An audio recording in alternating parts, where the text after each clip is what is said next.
is Shuchi.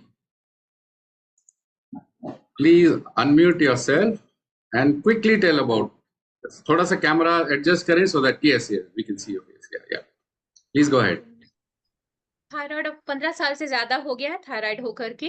बस इसी के साथ जी रही हूँ। एलोपैथी की गोलियां चलते रहती हैं, प्राणायाम करती हूँ, पतंजलि का भी मेडिसिन लेती हूँ। बचपन से ओबीस हूँ, हार्मोनल इम्बैलेंस है, पूरी जिंदगी लेथार्जी में गई है, पूरी जिंदगी चिड़चिड़ेपन में गई है। इससे ज्यादा और क्या कहूँ। बस वो जो 30 मिनट्स का जो था, आपने मेरी कहानी सुनाई। अच्छा देखिए, थायराइड को हम T3 T4 TSH के अलावा अगर किसी तरीके से डिफाइन कर सकें जिसका कि प्रैक्टिकल सॉल्यूशन है, तभी थायराइड कम होगा पृथ्वी पे, वरना तो ये बढ़ेगा और इसको कोई नहीं रोक सकता। ठीक है, तो दवाई मतलब टेट्राहाइड्रोथैरमिन, जो थायरोक्सिन आप खाते हैं, थायरोनॉम खाते हैं, उससे किसी की थायराइड ठीक नहीं हुई है आज तक, और हो ही नहीं सकती। It is not possible. अभी प्रॉब्लम क्या है आपके शरीर के अंदर, मैं बल्कि ये कहूँगा पूरी जिंदगी आपकी जो आलस में गई है, मगर साथ साथ में बीच बीच में हाइपर एक्टिविटी के भी एपिसोड्स आ जाते हैं, थोड़े एंजाइटी के भी एपिसोड्स आ जाते हैं, और वो उसका कारण बहुत आसान है समझना। समझिए, देखिए हम क्या चाहते हैं अपनी लाइफ से, वो एक अलग ही कहानी है, मगर शरीर क्या चाहता है आपका। शरीर जो चाहता है ना, बहुत प्रैक्टिकल होता है। शरीर जिंदा रहना चाहता है। इंसान जिंदा रहना चाहता है कि नहीं पता नहीं, डिबेट कर सकते हैं उसके ऊपर, मगर शरीर जिंदा रहना चाहता है, इसके ऊपर कोई डिबेट नहीं होता, हो ही नहीं सकता। तो अगर आपके शरीर में कोई चीज बहेगी नहीं, फैलेगी नहीं, आपकी उदान शक्ति कमजोर है। उदान शक्ति का मतलब क्या होता है, थोड़ा हम देखते हैं। उदान वो वर्ड है जिससे उड़ान, उड़ना, ये शब्द निकल के आए। यानी कि किसी को अगर जमीन से उठना है, तो उसकी उठने की जो शक्ति है, ऊपर उठने की शक्ति जो ग्रेविटी को डिफाई करती है, उसके उल्ट उल्टा जाती है, वो शक्ति ज्यादा होनी चाहिए। ऐसा देखिए, आपके एक बच्चा होता है ना, जो जिसने अभी अभी चलना सीखा है, उसको अगर आप खड़े रह कर दोगे तो वो बेचारा खड़ा भी नहीं रहता, वो कूदता है, क्योंकि उसकी उदान शक्ति ज्यादा है। और उदान शक्ति अगर ज्यादा होती है तो उठना, वो शरीर की ही बात नहीं है, मन के अंदर भी उठाव अगर रहेगा तो बबलीनेस रहेगा, नहीं तो लोड रहेगा, नहीं तो नीचे का पुल ज्यादा होता। ज्यादा पुल होगा तो हर चीज भारी लगेगी, हर चीज पे लोड लगेगी, कोई भी चीज करने में दिक्कत आएगी। दिक्कत आएगी तो चिड़चिड़ापन तो आएगा ही आएगा। लेकिन शरीर क्या करेगा उस टाइम पे? उस टाइम पे शरीर एंजाइटी लेके आएगा, है ना। तो अगर शरीर में कोई चीज ठीक से उठाव नहीं है उसका, तो उसको उठाव लाने के लिए वो कुछ ऐसे हार्मोन जैसे एड्रिनलिन रिलीज करेगा, एड्रिनल फटीग लेके आएगा, एंजाइटी जैसी सिचुएशन लेके आएगा, ताकि शरीर में हड़कंप मच जाए, क्योंकि वो निढाल पड़ा हुआ है। तो वो क्यों कर रहा है? क्योंकि वो इस सिचुएशन को बैलेंस आउट करने की कोशिश करता है। तो ऐसे लोग जिनकी डिप्रेसिव टेंडेंसी होती है, उनको बीच में एंजाइटी का अटैक भी आता है, क्योंकि शरीर चाह रहा है कि भैया उठो, चलो उठो, जियो, मगर सिचुएशन ऐसी है कि उठना मुश्किल है, उदान शक्ति कमजोर है, और कोई भी उसको बढ़ाने के लिए काम कर ही नहीं रहा। कोई भी काम नहीं कर रहा। कमाल की बात है कि जिसे हम ट्रीटमेंट कहना चाहिए, वो ट्रीटमेंट है ही नहीं, और जिसको टॉर्चर करना चाहिए उसको ट्रीटमेंट का टैग लगा हुआ है, साइंस का टैग लगा हुआ है। तो रिजल्ट क्या आने वाला है? रिजल्ट यही आने वाला है, जरा पीछे जाके देखो, आपकी दादी नानी को थायराइड था क्या? है? और इतना तो गारंटी दे सकते हैं कि आगे बच्चों को होगा। ये गारंटी दे सकते हैं। ये हम क्या कर रहे हैं और क्यों कर रहे हैं, और इससे नुकसान किसका है? किसी और का तो नुकसान नहीं है। आजकल तो आराम से बोल देते हैं डॉक्टर, जेनेटिक है जी, जेनेटिक। मगर 3 जनरेशन पहले तो था ही नहीं। तो जेनेटिक अभी कैसे हो गया? दो ही ऑप्शन बचते हैं ना, या तो आप एलियन हो, किसी दूसरे ग्रह से आए हो, या आप म्यूटेंट बन गए हो। एलोपैथी ने ह्यूमैनिटी को म्यूटेंट बना दिया है। अगर आप समझ सकें तो इसके गंभीरता को समझने की कोशिश करो। आप म्यूटेंट बन गए हो, ऐसा म्यूटेंट नहीं जो कि हॉलीवुड मूवी में दिखाते हैं, ऐसा म्यूटेंट जो अपने शरीर में के कामकाज नहीं उसके हो पा रहे ठीक से। कैंसर 12% के रेट से बढ़ रहा है। Diabetes, blood pressure, diabetes epidemic होता जा रहा है। Blood pressure, heart disease number 1 cause of death अभी है ही।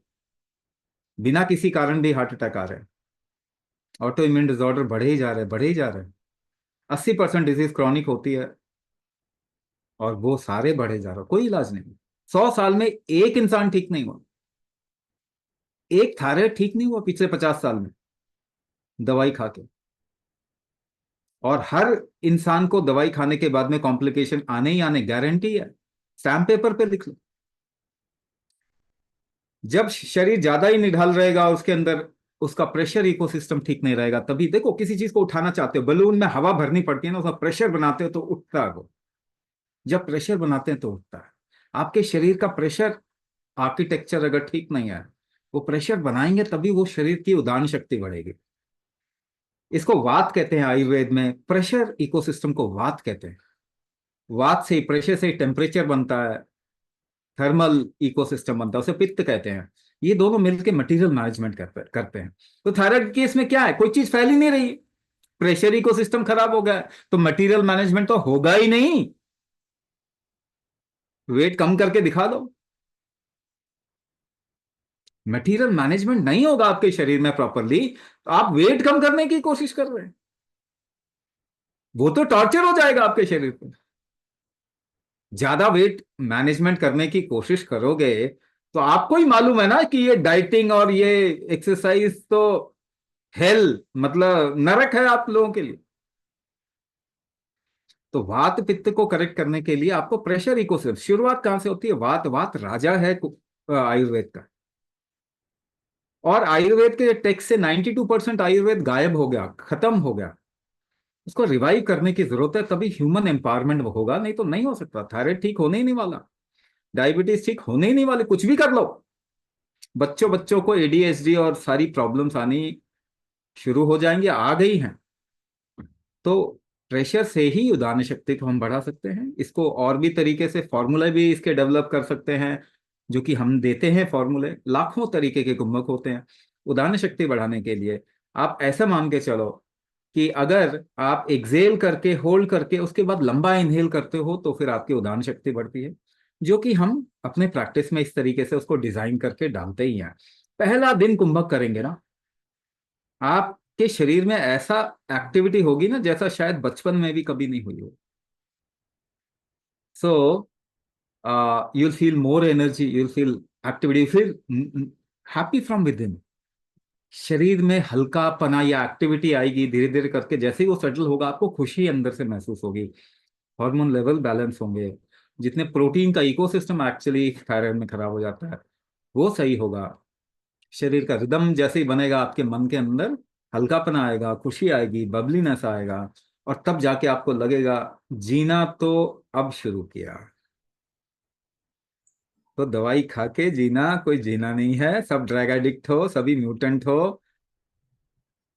आंखें खोलिए और इस नरक से निकलिए, और आपका शरीर ही वो टूल है जो आपको मदद करेगा इससे निकलने में। इसको एम्पावर करो, इसका वात पित्त कफ जो आयाम है उसको ठीक कीजिए, और देखेंगे कि आपकी लाइफ ट्रांसफॉर्म हो जाएगी।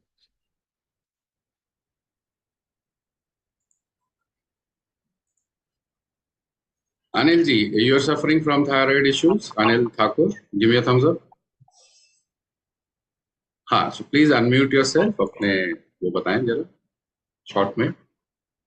नमस्ते स्वामी जी। नमस्ते नमस्ते। सर, जैसे सुचि जी ने बोला, अभी पूरी हमारी कहानी इस सीजन में सुनी हमने, 25 साल से जो जी रहे थे।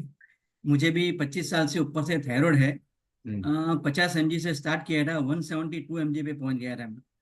और वेट भी 96 kg हो गया था। फिर 96 kg होने के बाद थोड़ा मैं सीरियस हो गया कि भाई ये अभी इसको कुछ करना पड़ेगा। फिर बहुत सारी एक्टिविटी की, बहुत सारे आयुर्वेदिक इलाज किए, लेकिन कुछ फर्क नहीं पड़ा। फिर हर्बल लाइफ, अभी लास्ट 1 साल पहले हर्बल लाइफ ज्वाइन किया था, उससे थोड़ा मेरा वजन कम हुआ, लेकिन थायराइड का पोजीशन ऐसा ही है।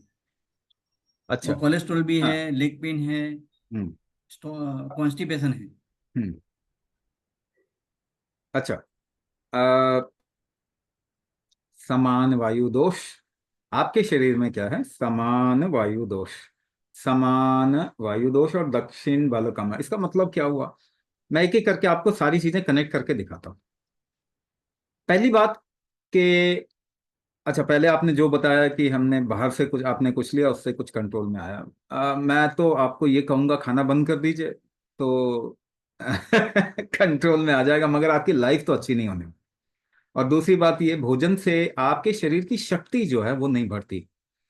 एग्जाम्पल प्रूफ, 50 साल का इंसान 50 साल तक भोजन किया, कमजोर हो गया या फिर ताकतवर हो गया? वही इंसान 60 साल 70 साल 80 साल तक भोजन करेगा तो वो सुपर ह्यूमन हो जाना चाहिए। जैसा हमारा आइडिया है कि भोजन से हम चीजें कंट्रोल कर लेते हैं या हमारे शरीर की शक्ति एनर्जी बढ़ जाती है, तो 80 साल का इंसान 80 साल तक भोजन किया तो उसको तो सुपर ह्यूमन हो जाना चाहिए। मगर वो बेचारा एक टांग कबर में लटका के बैठा, तो एनर्जी तो कम हो रही है आपकी भोजन खाने से। हाँ, आप ये सोच रहे हैं कि भाई मैं डाइट को रेगुलेट करके अपनी लाइफ को ठीक करने की कोशिश करूं, तो वो बड़ा टॉर्चरस तरीका है एक तो। दूसरा, आपके शरीर, आपकी लाइफ अच्छी नहीं होने वाली उससे। दूसरे, आपकी शरीर की शक्ति तो उससे नहीं बढ़ने वाली। तो आपके शरीर की कैपेबिलिटी बढ़े, यही इलाज कहलाता है। बाकी सब मैनेजमेंट है। यानी कि बाहर से आप कुछ भी लेते हैं वो मैनेजमेंट है। चाहे वो फूड को करेक्ट करें, चाहे वो आयुर्वेदिक दवाई लें, चाहे वो एलोपैथिक दवाई लें। एलोपैथिक दवाई तो टॉर्चर है, लेकिन बाहर से आप जो भी लेते हैं वो मैनेजमेंट कहलाया जा सकता है, ट्रीटमेंट तो नहीं कहलाया जा सकता। अब दूसरी बात, दक्षिण बल आपका कमजोर है, समान वायु दोष। यानी कि दोबारा से मैं कहूंगा कि दक्षिण बल क्या होता है? दक्षिण बल वो होता है जो आपकी हार्ट की स्ट्रेंथ को मैनेज करके रखता है। दक्षिण बल वो होता है, फॉर्मूले के तौर पे अगर मैं आपको समझाऊं, तो जितनी लंबी आप सांस ले सकते हैं उससे 4 गुना ज्यादा अगर आप रोक सकें बिना तकलीफ के, तो आपका दक्षिण बल ठीक है। ठीक है।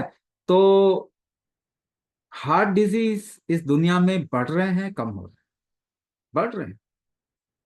और लाइफस्टाइल की कहानी और उसके ऊपर दोषारोपण करके आप क्या कर लोगे? नंबर तो आप घटा ही नहीं पा रहे। और लाइफस्टाइल ठीक कर दो, ये कर दो। किसी को ऐसे ऐसे हार्ट अटैक के केस आ रहे हैं कि ना तो उसको डायबिटीज है, ना ब्लड प्रेशर का इश्यू है, ना थायराइड है, यंग इंसान, और अचानक से हार्ट अटैक आ गया। तो उसकी लाइफस्टाइल तो ठीक ही थी। तो ऑर्गन स्ट्रेंथ अगर आप देखेंगे, ह्यूमैनिटी का कमजोर हो रहा है। मैं आपको एक कंपैरिजन बताता हूं। कम से कम अगर जिन लोगों को यहां पर अपने दादा दादी नाना नानी याद हैं, जो भी यहां पे है उनको दादा दादी नाना नानी याद है, उनमें और आप में क्या बेसिक एक फर्क बता दीजिए, बस एक फर्क। आप ये मत बोलिए कि उस समय भोजन ऐसा था, उनको आपसे कम ही खाने को मिलता था। आप आज 50 तरीके की चीजें अवेलेबल है आपके पास में, 10 तरीके के नट्स खाते हो, 15 रंग के फ्रूट्स खाते हो। ठंड में भी ऑरेंज, ठंड में भी आपको आम का जूस अवेलेबल है, और गर्मी में भी संतरे का जूस अवेलेबल है। आपके दादा दादी को तो नहीं था। इतना तो आप जानते ही होंगे, उनकी लाइफ आपसे तो कठिन थी। आपसे कठिन उनकी लाइफ थी, इतना सब मानने को तैयार होंगे। ठीक है ना? तो वो क्या है कि उनको वो प्रॉब्लम नहीं थी जो आपको है। ऐसी क्या चीज है उनके अंदर? तो इन टर्म्स ऑफ एक्टिविटी अगर हम देखें, फंक्शनल टर्म्स में अगर हम देखें, तो उनकी जोर लगाने की क्षमता आपसे ज्यादा थी। एक वर्ड का लाइफस्टाइल चेंज, वो सर पे लोड उठा के बहुत दूर चले जाते थे, आप शायद वो नहीं जा सकते। वो शरीर से जितनी मेहनत कर लेते थे, और जिस टफ सिचुएशन में, एसी तो नहीं था शायद उनके पास में, ज्यादातर लोगों के पास में, है ना। आज से 30 साल पहले, 40 साल पहले कहाँ, कौन सा, उनको गर्मी भी झेलनी पड़ती थी, ठंड भी झेलनी पड़ती थी, या उसका वेदर, उस इलाके का वेदर और उसकी हार्डशिप झेलनी पड़ती थी। खेतों में अगर काम करते थे तो उसकी हार्डशिप अपनी अलग होती है, मजदूरी की हार्डशिप अलग होती है। पर उनके मुंह में तो गीत थे, लोकगीत तो उनका, आपने तो गीत गाना ही बंद कर दिया। इतने कठिन समय में भी वो सिर पे, खेतों से धान या कोई फसल काटी और सिर पे रख के और अपने घर की तरफ जा रहे हैं, तो बीच में गीत गा रहे हैं। आप तो लिफ्ट में जा रहे हैं फिर भी गीत नहीं गा रहे हैं। क्यों भाई? आज कहते हैं जी ये 7 घंटा काम नहीं करेंगे, 8 घंटा काम नहीं करेंगे, अब तो हफ्ते में 4 ही घंटे काम करवाओ। यार काम ही मत करो ना, बच्चों का कोर्स ही कम कर दो, पढ़ाई क्यों करवानी है उनके, इधर स्ट्रेस हो जाता है। पढ़ाई क्यों करवानी, बच्चों घर में ही रखो उनको। तो आपके शरीर की टॉलरेंस, इसकी झेलने की क्षमता, इसकी कैपेबिलिटी को बढ़ा क्यों नहीं रहे? उनकी जोर लगाने की क्षमता ज्यादा थी, आपकी कम। सिंपल सी बात समझो, जोर कैसे लगाते हैं? सांस रोके बगैर जोर लगा सकते हैं? ट्राई करके देखिए। यानी सीधी सीधी प्रैक्टिकल बात, उनकी सांस रोकने की क्षमता ज्यादा थी, आपकी कम है। एक सिंगल लाइफस्टाइल डिसऑर्डर में बता दिया मैंने, प्रैक्टिकल। अब आप प्रैक्टिकली इंप्लीमेंट करके उसको ठीक कर सकते। हर बंदे की लाइफ, जो कुंभक का प्रोग्राम ज्वाइन करेगा, उसकी लाइफ एम्पावर होगी, और वो अपनी लाइफ में आज जितना कैपेबिलिटी है उससे कम से कम 20 से 50 गुना ज्यादा कैपेबिलिटी पे आएगा। मेरा भी वेट 106 किलो हुआ करता था किसी time, and everything that is being delivered here, यहाँ पे जो है ना, किताब से नहीं आ रहा, क्योंकि इस कुंभक के ऊपर, जो चिकित्सा के ऊपर, तो किताब ही नहीं है कोई। आयुर्वेद तो गायब ही कर दिया, आयुर्वेद तो एलोपैथी की नकल करने की कोशिश कर रहे हैं। आपको मालूम है जो प्रोटोकॉल वो फॉलो करने की, स्टैंडर्डाइजेशन करने की, सबसे क्रिमिनल चीज तो स्टैंडर्डाइजेशन है ना। हर एक का शरीर अलग होता है, हर एक की प्रकृति अलग होती है, हर एक की इच्छा अलग होती है, इवन टेस्ट अलग होता है। कुछ अच्छी चीजें लगती है आपको, दूसरे को नहीं लगती वो अच्छी। मगर स्टैंडर्डाइजेशन खाना है तो 500 मिलीग्राम पैरासीटामोल मिलता है जी। अच्छा मुझे एक बात बताइए, अगर आपके शरीर के ग्रोथ फैक्टर के साथ में हम छेड़खानी कर दें, शरीर में ग्रोथ होता है कि नहीं होता? नए टिश्यूज बनते हैं ना, पुराने टिश्यूज निकलते हैं, तो उसके साथ में अगर हम छेड़छाड़ कर दें, तो ग्रोथ फैक्टर अगर बिगाड़ दें, तो ऐसी कंडीशन को क्या कहेंगे हम, जहां पे टिश्यूज, अजीबोगरीब टिश्यूज बन रहे हैं? इसको कैंसर कहते हैं। यही अगर आपके ऑर्गन में टिश्यूज ठीक से नहीं बने, तो ऑर्गन फंक्शन खराब हो जाएगा, मेटाबॉलिक डिसऑर्डर हो जाएगा आपको। पैरासीटामोल काम कैसे करता है? कोई भी दर्द की दवाई, एसिक्लोफेनेक, डाइक्लोफेनेक, नीमोसुलाइड, आइबुप्रोफेन, किसी भी तरीके का स्टेरॉइड, कुछ तो नाम सुना ही होगा आपने, पैरासीटामोल तो सुना ही होगा। ये सब काम कैसे करते हैं? आपके शरीर के ग्रोथ फैक्टर में छेड़छाड़ करके। सबके घर में पैरासीटामोल और दर्द की दवाई है, हाथ उठाना। सबके घर में है ना? सभी कैंसर के सब्जेक्ट हो ना? ग्रोथ फैक्टर से अगर आप छेड़छाड़ करोगे तो कैंसर नहीं होगा। और कैंसर 12% के रेट से बढ़ रहा है साल दर साल।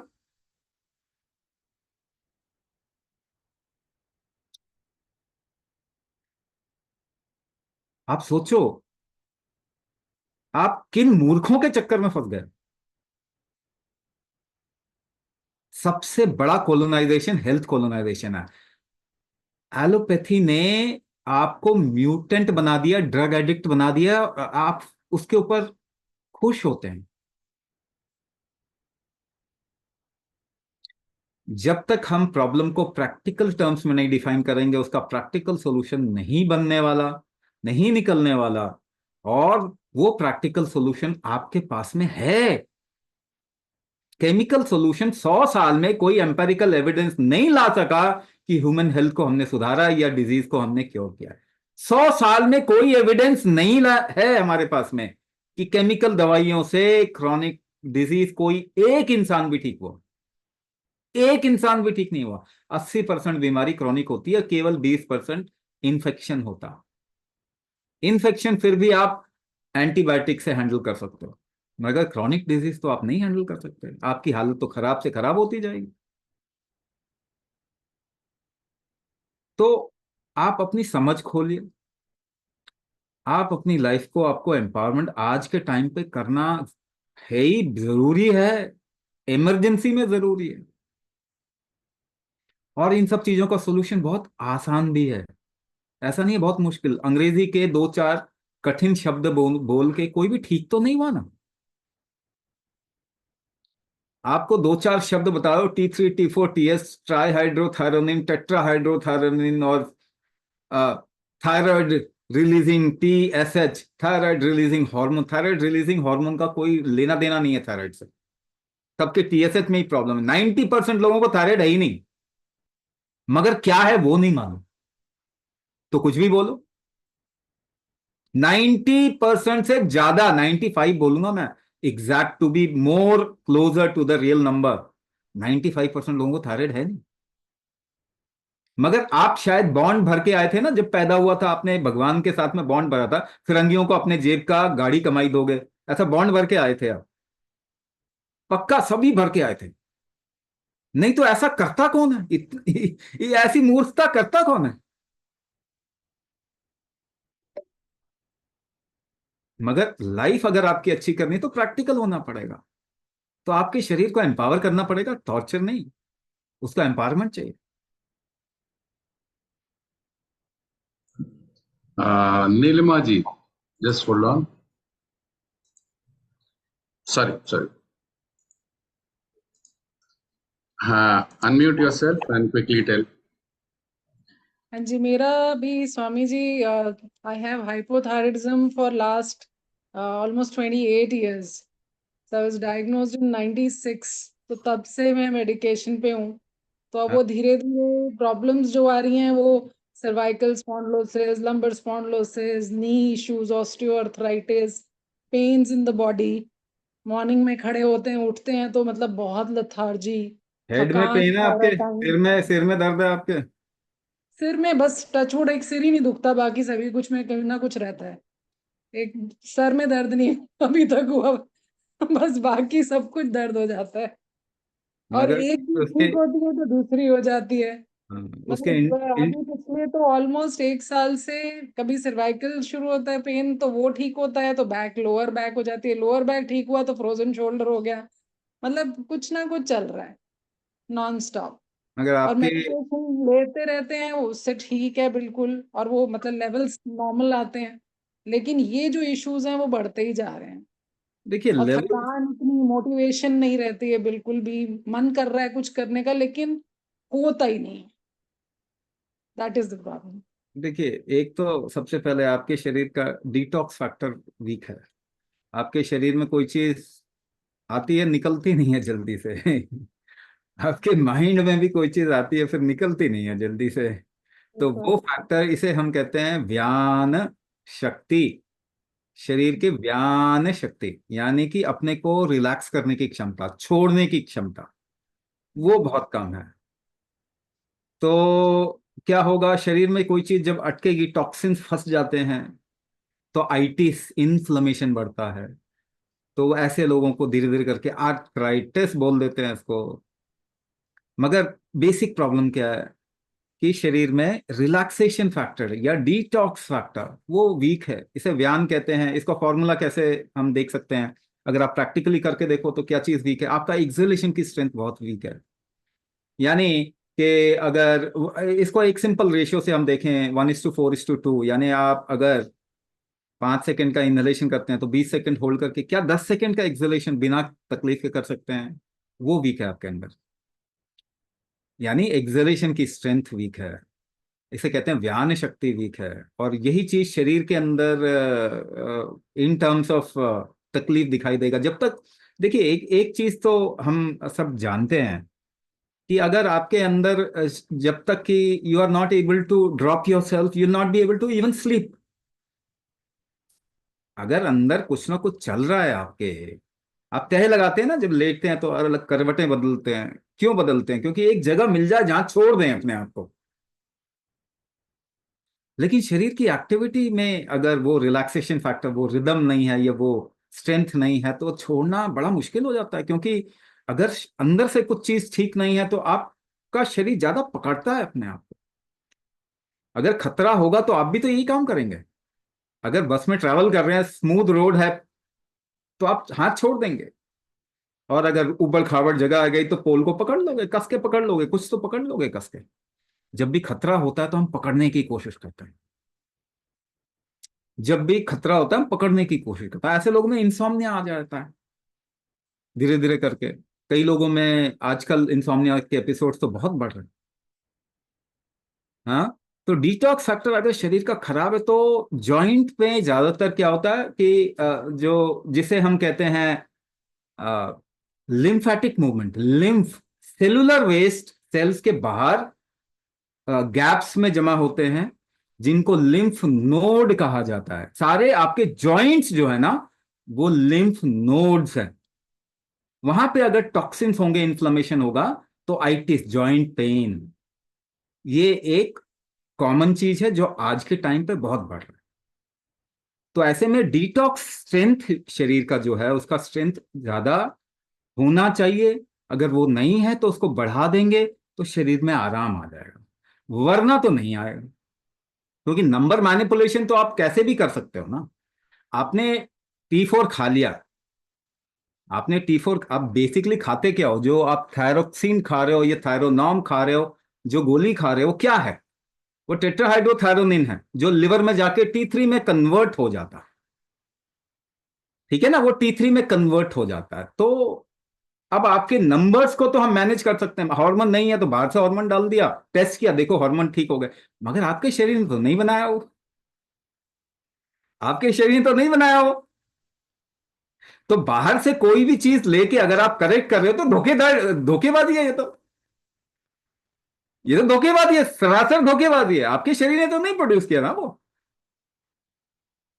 उससे तो आप ठीक नहीं हो सकते ना। शरीर के साथ में धोखा कितना कर पाएंगे ये बताइए, कितना करेंगे? कुछ समय तो हो सकता है शरीर भी धोखा खा जाए कुछ समय के लिए, लेकिन फिर मान जाएगा, कहेगा नहीं यार तो गड़बड़ हो रही है कुछ। होता है ना, आप एक डोजेज की दवाई खाते हो तो डोजेज हमेशा तो काम नहीं करता ना। शरीर भी समझने लग जाता है, कहता है कि नहीं नहीं कुछ तो गड़बड़ चल रही है। फिर वो रिजल्ट नहीं मिलता, आप डोजेज बढ़ा देते, ये डॉक्टर ब्रांड बदल देता है। तो धोखेबाजी ज्यादा टाइम चलती नहीं। ठीक है ना।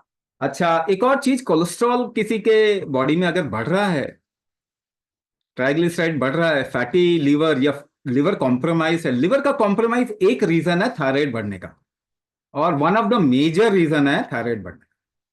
क्योंकि बेसिकली आपका बॉडी में जो टेट्राहाइड्रोथायरोनिन है T4, वो T3 में लिवर में ही कन्वर्ट होगा। तो लिवर को अगर आप बॉम्बिंग करो बचपन से, दवाइयां खाओ, केमिकल दवाइयां खाओ, तो कॉम्प्रोमाइज तो होगा ही लिवर। और लिवर कॉम्प्रोमाइज होने के कारण बाकी चीजें भी आती है। उसको बचाने के लिए आपका शरीर कोलेस्ट्रॉल ट्राइग्लिसराइड बढ़ाता है। तो कोलेस्ट्रॉल ट्राइग्लिसराइड कल्प्रिट नहीं है। अच्छा है अगर नहीं बढ़ेगा जिसका कोलेस्ट्रॉल ट्राइग्लिसराइड, उसका शरीर क्रैश कर जाएगा। अगर लिवर फैटी नहीं होगा तो लिवर सिरोसिस होने में कोई भी टाइम नहीं लगेगा। फैटी लिवर करके लिवर सिरोसिस से आपका शरीर बचाता है। Your body doesn't do anything wrong with itself, we do everything wrong with our body. तो कोलेस्ट्रॉल ट्राइग्लिसराइड कल्प्रिट नहीं है। फैटी हो जाना लिवर का कल्प्रिट, वो तो बेचारा बचा रहा है अपने। रीजन क्या है जिसकी वजह से वो हो रहा है, वो अगर ठीक करेंगे तो ये आराम से ठीक हो जाएंगे। हमारे पास में बहुत सारे प्रूफ है इस बात के। ठीक है ना। एलोपैथी के पास में एक भी प्रूफ नहीं है कि उसने कोई भी क्रॉनिक डिजीज ठीक किया है। हमारे पास में बहुत प्रूफ है। इवन जेनेटिक जो डिविएशन है ना, वो भी कुंभक से ही ठीक होता है। क्रोमोसोमल डिफेक्ट कुंभक से ठीक होता है। इसके लैब रिपोर्ट है हमारे पास में। तो आपके अपने शरीर को क्रिमिनल ना बनाएं, ये ही ठीक करेगा। तो इसी का मेटाबॉलिज्म इंप्रूव कीजिए, इसकी इम्यूनिटी इंप्रूव कीजिए, इसमें जो वीकनेसेस हैं उसको ठीक कीजिए, इसको एम्पावर करेंगे, आप आराम से अपनी प्रॉब्लम से निकल जाएंगे, जिसको आज आप एक टर्म्स में थायराइड बोल रहे हैं, मगर उस वजह से आपको जो जो प्रॉब्लम आ रही है वो सारी ठीक हो जाएगी if you empower your body. And that is what you can do through kumbhak. Kumbhak से वो आप अपने शरीर को एम्पावर कर सकते हैं। Swamiji, how does Kumbhak help in autoimmune conditions, whether it is thyroid or something like scleroderma? See, when you see a symptom which has occurred out of an autoimmune response, scleroderma जिसे आप कह रहे हैं, या इस तरीके की rheumatoid कह सकते हैं, है ना, तो इस ऐसी बहुत सारी चीजें हैं जिसको आप बोल सकते हैं ये ऑटोइम्यून डिसऑर्डर। इवन थायराइड में थायराइडाइटिस हो गया, या थायराइड की कुछ कंडीशन ऑटो इम्यून बोलते हैं, Hashimoto, Graves. हाशिमोटो बोलते हैं, हाँ ग्रेस ये बोलते हैं, या फिर पीसीओएस कंडीशन आ गई, पॉलीसिस्टिक ओवेरियन सिंड्रोम हो गया, ठीक है ना, उसको भी ऑटो इम्यून कंडीशन में डालते हैं। और इतना ही नहीं है, कई डायबिटिक कंडीशन भी ऑटो इम्यून कंडीशन में आ सकते हैं। सारे क्रॉनिक डिजीज धीरे धीरे करके over next 10 to 15 years you will see majority of chronic disease will shift to auto immune disorder. अच्छा, कमाल की बात है, सिंड्रोम का मतलब क्या होता है हमें नहीं मालूम। सिंड्रोम का ना लिटरल मीनिंग है हमें नहीं मालूम ये क्यों हो रहा है। ठीक है, ऑटो इम्यून सिंड्रोम का मतलब क्या है, सिंड्रोम क्यों डाला है वहां पे, क्योंकि जो बोल रहे हैं वो ये बोल रहे हैं कि हमें नहीं मालूम ये क्यों हुआ। आपको मालूम है थायराइड क्यों होता है? आपके डॉक्टर को मालूम है थायराइड क्यों होता है? अरे किसी को नहीं मालूम है। शायद आपको ज्यादा ज्ञान है कि थायराइड क्यों होता है, मगर आपके डॉक्टर को या साइंटिस्टों को नहीं मालूम कि थायराइड क्यों। डायबिटीज क्यों होती है, पता नहीं। ब्लड प्रेशर क्यों होता है, पता नहीं। हार्ट डिजीज क्यों होता है, पता नहीं। कैंसर क्यों होता है, पता नहीं। और जिनको पता नहीं वो सारे ट्रीटमेंट कर रहे हैं दुनिया में। कभी सोचा आपने, ये जितने एलोपैथिक डॉक्टर हॉस्पिटल दुनिया में फैले पड़े हैं, इनको मालूम ही नहीं एक भी क्रॉनिक डिजीज के बारे में।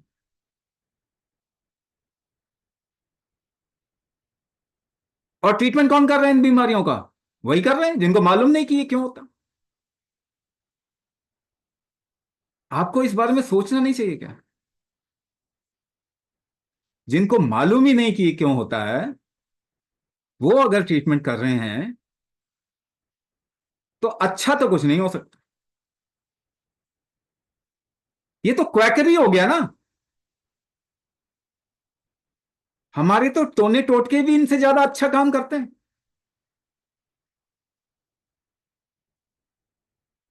हमारे तो टोने टोटके भी अच्छे काम करते हैं, कम से कम म्यूटेंट नहीं बनाते वो लोगों को। So autoimmune disorder, whenever you put something wrong in your body, there will be an immune response. इतनी बात समझ में आ रही है? आपका शरीर कैसे बचाएगा अपने आप को? इम्यून रिस्पॉन्स करेगा। जब भी कुछ गलत डालेंगे आप अपने शरीर के अंदर, शरीर इम्यून रिस्पॉन्स करेगा। तो वो 2 किलो का बच्चा जब पैदा हुआ था, तो इम्यूनाइजेशन और वैक्सीनेशन के नाम पे कितने केमिकल आपने डलवाए थे? तो क्या शरीर ने अपना रिस्पॉन्स नहीं, इम्यून रिस्पॉन्स नहीं किया होगा? Your body is not design for chemical intake, right और रॉन्ग? आपका शरीर केमिकल लेने के लिए डिजाइंड नहीं हुआ है। नहीं तो आपके पेड़ों पे केमिकल की दवाइयां और ये इंजेक्शन लटके होते, तोड़ तोड़ के लगा रहे होते आप अपने आप को। If your body is not designed for chemical intake, if you put chemical inside the body, the body will respond in terms of raising the immunity, yes or no? अगर ये बार बार आप करें तो बार बार इम्यूनिटी बढ़ेगी ना। इसी को ऑटो इम्यून डिसऑर्डर बोल रहे हैं।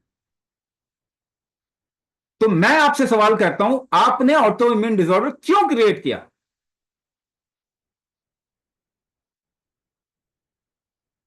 When this body is not designed for chemical intake, why incessantly you are putting chemicals inside it?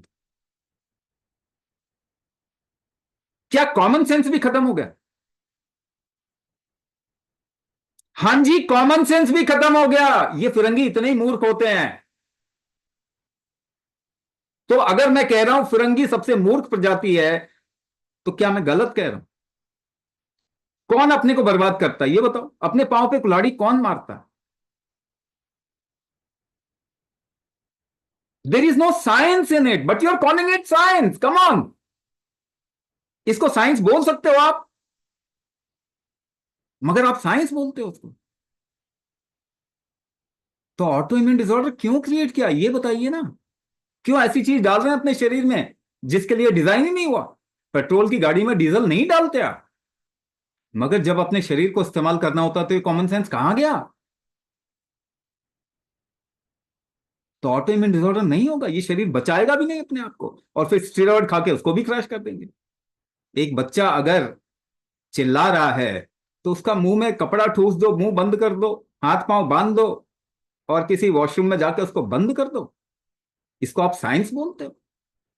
अरे वो मर जाएगा बच्चा, ये शरीर मर रहा है।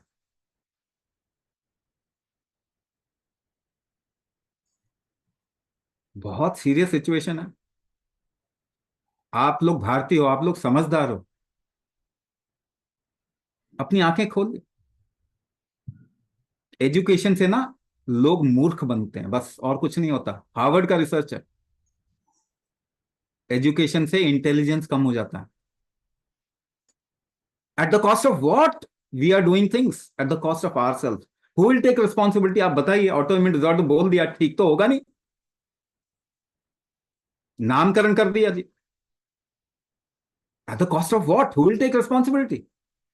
आपके साथ में कल को कुछ क्रैश होता है, क्योंकि देखो भाई, अगर आपके शरीर में कामकाज नहीं होगा तो आपका हार्ट लोड लेगा, लोड लेगा तो bradycardia, tachycardia, collapse. Who will take responsibility?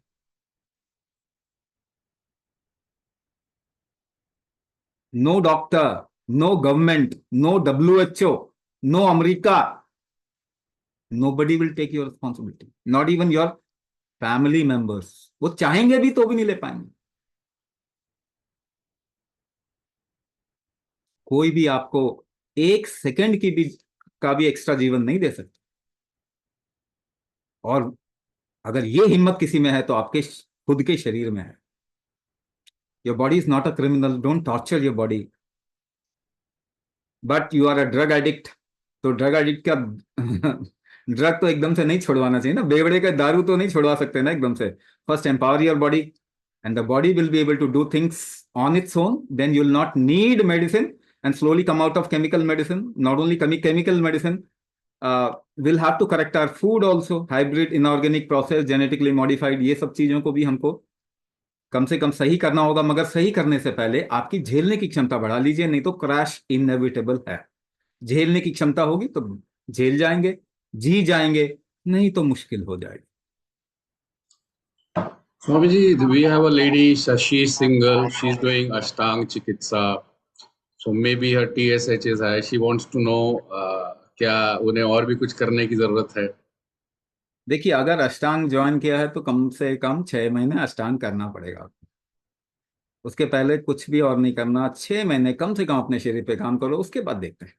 Once you finish 6 months, then will सी।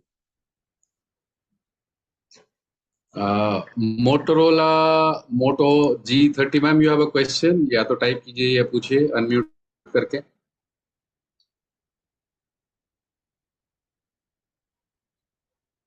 हाँ जी स्वामी जी, नमस्ते। नमस्ते जी।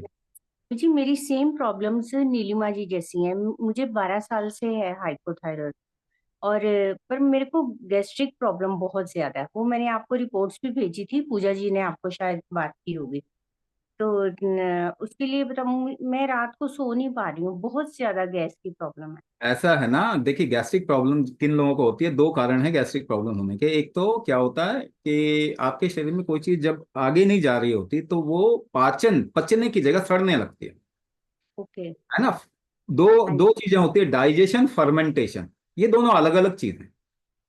डाइजेशन प्रॉपर होने के लिए चीजों को एक जगह पे टिकना नहीं है, बल्कि बहते रहना है।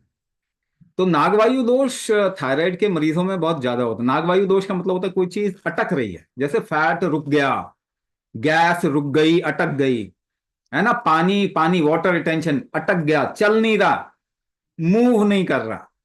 तो ऐसे में क्या करेंगे, ये थोड़ा सपोर्ट ले लेंगे। हम क्या करते हैं कि जितने भी हमारे पार्टिसिपेंट हैं उनको वैद्य का जो परामर्श है वो फ्री देते हैं। तो उनसे लेके, मैंने आपको बताया भी होगा, गुन्म कुडोरी एक सिद्ध मेडिसिन है, जो कि नमक जो है ना, नमक ये थायर भेदक है, शरीर में चीजों को फैलाने में मदद करता। तो इसी का एक कॉम्बिनेशन बनाया गया गुन्म कुडोरी। वो चीजें आपके शरीर में डिपेंड करता है कि कितने, जैसे किसी ने मुझे आज पूछा गर्मी झेल नहीं पाती शरीर, एक्चुअली गर्मी नहीं है, वो शरीर में मूवमेंट नहीं है, तो कुछ भी डालेंगे वो मूव नहीं करता, तो रिवर्स होता है, एसिड रिफ्लक्स होता है कई लोगों में। आप खाएंगे एसिड ऊपर की तरफ चढ़ेगा, क्योंकि नीचे मूव नहीं कर, समझ रहे हैं, नीचे मूव नहीं, कॉन्स्टिपेशन आ रहा है, क्यों, क्योंकि नीचे मूव नहीं कर रहा। अब देखिए कॉमन सेंस वाली चीज है, इसके लिए आपको ना, ये ना सबके अंदर एम्बेडेड है। आपको कोई पढ़ाई लिखाई नहीं करनी अच्छा जीवन के जीने के लिए। जंगल में हर जानवर अच्छा जीवन जीता है ना, वो किसी डॉक्टर को नहीं दिखा रहा, उसको कोई ये सब प्रॉब्लम नहीं आ रही, क्योंकि सेंस लाइफ का सबके अंदर है ही। आप लोग समझदार हैं ही, लेकिन मानने को तैयार नहीं है कि आप समझ। अब क्या क्या करें इसमें। तो बहुत कॉमन सी चीज है भेदक नमक। आपको कॉन्स्टिपेशन मत रखो, कॉन्स्टिपेशन नहीं आना चाहिए। कॉन्स्टिपेशन अगर आता है तो कोई ना कोई चीज यूज कीजिए। हम लोग बताते हैं हरित की यूज करो, वेरेचन गोली का यूज करो, जिसको बहुत क्रॉनिक कॉन्स्टिपेशन है, इच्छा वेदी रस तक जा सकते हैं हम। वैद्य के परामर्श से कुछ सपोर्टिव ले लीजिए। दूसरा, मिट्टी से आप अलग हटेंगे तो आपका गट माइक्रोबायोटा ठीक नहीं रहेगा, कुछ भी कर लो। हमने अपने आप को मिट्टी से, क्योंकि इंसान का शरीर मिट्टी से जुड़ा हुआ, मिट्टी के कीटाणु और आपके गट के अंदर जो कीटाणु हैं वो एक तरीके से एक जैसे हैं, पाचन में वो हेल्प करते हैं। तो जब हम दवाई खाते हैं तो वो कीटाणु मर जाते हैं, वो बेचारे, जो कि हमारी डाइजेशन में मदद कर रहे हैं। तो सबका गट माइक्रोबायोटा खराब है। केमिकल डालने की वजह से लीकी गट, गट की ऊपर की लाइनिंग खराब हो जाती है, फ्लो नहीं हो पा रहा, जो पेरिस्टाल्टिक मूवमेंट होती है वो ठीक से नहीं हो पा रही है। तो ऐसे में होगा क्या, डाइजेशन नहीं हो रहा तो फर्मेंटेशन ही होगा। गैस कब बनेगी, जब फर्मेंटेशन होगा। तो सबसे पहला काम क्या करना है कि फ्लो फैक्टर को बढ़ाने के लिए अपना कॉन्स्टिपेशन रिलीव करो, कुछ ना कुछ रेगुलर बेसिस पे। और शरीर पे कोई काम करेंगे तो 40 दिन तक मिनिमम काम करिए। ये नहीं कि एक दिन लिया आपने, फिर दूसरे दिन छोड़ दिया, तीसरे दिन लिया, फिर 4 दिन छोड़ दिया, ऐसा नहीं। 40 दिन लगातार काम करो, तब जाके इसमें कुछ स्टैब्लिश होता। तो गुन्म कटोरी खाने के बाद में ले लीजिए। अगर आपकी डाइजेशन बहुत वीक है, त्रिकट्टू आधी चम्मच, छोटी चम्मच त्रिकट्टू खाने से पहले ले लीजिए। खाने के बाद में गुन्म कटोरी ले लो, रात को कॉन्स्टिपेशन रिलीव करके रखो। अच्छा, कुंभक का कोई भी ऑप्शन नहीं, बाकी सब मैं ऑप्शन बता सकता हूं। First line of treatment is kumbhak, वो नहीं छोड़ना। नहीं नहीं, जरा सी गर्मी आ गई शरीर में, छोड़ दिया नहीं, आराम से कीजिए। कोई आपको अवार्ड नहीं जीतना, ओलंपिक्स में मेडल नहीं जीतना, अपने शरीर के हिसाब से अपने कुंभक को उसी इंटेंसिटी के साथ में करिए, आराम से करिए। कुंभक का कोई ऑप्शन नहीं है इस वक्त में दुनिया में, वो आपको करना ही पड़ेगा। आराम से कीजिए, जेंटली कीजिए, मगर साथ में सपोर्टिव चीजें ले लें। प्रीबायोटिक, प्रोबायोटिक अगर आप लेना चाहें तो वो ले लें, मार्केट में मिल जाता है प्रीबायोटिक एंड प्रोबायोटिक, उसको कुछ दिनों तक इस्तेमाल करके देख सकते हैं। हमारे तो ट्रेडिशनल भोजन के अंदर ये सब बिल्ट इन था। अचार जो था उसके अंदर बहुत प्रीबायोटिक और प्रोबायोटिक होता। अचार और घी का जो मेल है, जो हमारे भोजन, पुरातन भोजन में आता है, वो इसीलिए था। और अचार और घी, ये दो कॉम्बिनेशन ऐसा है जो सबको सूट कर सकता है। कुछ स्पेसिफिक जाना है तो आपको किसी वैद्य का परामर्श लेना पड़ेगा, लेकिन एक कॉमन चीज है कि अपने भोजन में अगर आप अचार और घी का इस्तेमाल करेंगे तो बहुत ही बढ़िया आपके शरीर के अंदर चीजें भेदक है, क्योंकि अचार भेदक है, वो घी, और इन्फ्लेमेशन क्रिएट नहीं होने देगा घी। तो आपके कामकाज शरीर के बहुत अच्छे रखते हैं। जो जो समझ थी ना, ट्रेडिशनल समझ थी भोजन की, वो खत्म हो गई हमारे में। अब हर चीज को हम दवाई बना रहे हैं, हर चीज की दवाई बना रहे हैं, है ना। फर्मेंटेड किसी टाइम पे, साल के किस टाइम पे हमें फर्मेंटेड खाना है, किस टाइम पे हमें नहीं खाना है, ये समझ होती थी। मौसम के हिसाब से क्या स्वाद खाना है। अब हम बात करने लगे प्रोटीन, विटामिन, मिनरल, कार्बोहाइड्रेट। किसी ने भी प्रोटीन यहां पे नहीं देखा, मगर बात प्रोटीन में करेंगे। स्वाद सबको मालूम है, उसमें बात नहीं करेंगे। तो सब तो अंधविश्वासी बन गए, साइंटिफिक अंधविश्वासी। अंधविश्वासी बन के सोल्यूशन थोड़ी मिलता। आपका शरीर बताता है। अच्छा, थायराइड की प्रॉब्लम जिन लोगों को भी है, उनको मिर्च खाने का मन करेगा, तीखा खाने का मन करेगा, कफ बढ़ा हुआ है तो, मगर नहीं खाएंगे क्योंकि किसी बाबा जी ने बोल दिया यूट्यूब में कि नहीं खाना जी, सादा भोजन करो, सबको भगवान के पास ही जाना है। अरे जी तो लो पहले ठीक से। आपका शरीर अगर डिमांड कर रहा है किसी चीज की, उसको दो तो सही। इसको प्रज्ञा अपराध कहते हैं। जो आपका शरीर डिमांड कर रहा है उसको नहीं दोगे तो बीमारी हो जाएगी शरीर में।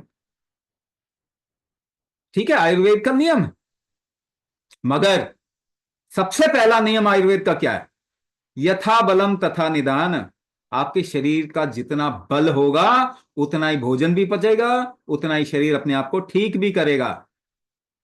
तो महादेव और पार्वती का संवाद है, जिसमें पार्वती महादेव से पूछती है, किम बलम सर्व बलम, कौन सा बल इस पूरी जगत का बल है, जीवित जगत का? और महादेव कहते हैं, कुंभक बलम सर्व बलम। तो कुंभक का कोई ऑप्शन नहीं। दुनिया का बल कमजोर हो गया है, कुंभक। हार्ट अटैक से बचना है, कुंभक करना पड़ेगा। डायबिटीज के कॉम्प्लिकेशन नहीं चाहिए, थायराइड के कॉम्प्लिकेशन नहीं चाहिए, कुंभक करना। First line of treatment is kumbhak. उसको आप पकड़ के रखिए, मगर ऐसा मत पकड़िए कि आपको लगे कि अरे मुझे नुकसान हो गया, क्योंकि कुंभक बहुत पावरफुल चीज है। तो उसको अपने शरीर की क्षमता के हिसाब से मैनेज कीजिए, मगर साथ में थोड़ा वैद्य को भी रोटी खिला दो, है ना। एलोपैथिक डॉक्टर को ही सारा पैसा देना है, हाँ? तो वैद्य भी रोटी खाता बेचारा, वो भी भोजन करता है, उसको भी थोड़ा पैसा दे दो, है कि नहीं है। उसको भी थोड़ा संभाल लीजिए। समाज जिस चीज में इन्वेस्ट करता है वो चीज बढ़ती है। हमने डिजीज में इन्वेस्ट किया, डिजीज बढ़ गई। हेल्थ में इन्वेस्ट करो, हेल्थ बढ़ जाएगा। Thank you, Swamiji, for taking your time to answer many questions that people have had.